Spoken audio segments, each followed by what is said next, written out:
Telangana Congress party శాసనసభ పక్షనేతగా Congress party senior శాసనసభ్యుడు జానారెడ్డి ఏకగ్రీవంగా ఎన్నికయ్యారు.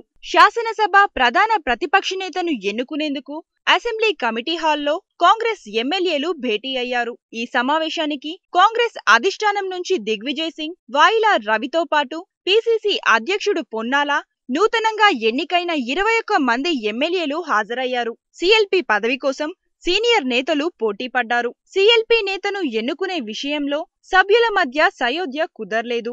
ఈ సమావేశంలో ఏకాభిప్రాయానికి సభ్యులు రాకపోతే ఎన్నికలు నిర్వహించడం ద్వారా ఎన్నుకోవాల్సి వస్తుందని పార్టీ అగ్రనేతలు చెప్పడంతో కాంగ్రెస్ పార్టీ సభ్యులు చివరకు సీనియర్ నేతగా ఉన్న జానారెడ్డిని సిఎల్పి నేతగా ఎన్నుకున్నారు. జానారెడ్డిని డికే అరుణ ప్రతిపాదించగా ఉత్తమ్ కుమార్ రెడ్డి బలపర్చారు. దీంతో సిఎల్పి నేతగా జానారెడ్డి ఏకగ్రీవంగా ఎన్నికయ్యారు. జానారెడ్డి నాగార్జున సాగర్ నుంచి శాసన సభ్యునిగా ఎన్నికయ్యారు. గతంలో మంత్రి పదవులు చేపట్టడం, అపారమైన అనుభవం ఉండటంతో జానారెడ్డిని కాంగ్రెస్ ఎమ్మెల్యేలు సిఎల్పి నేతగా ఎన్నుకున్నారు.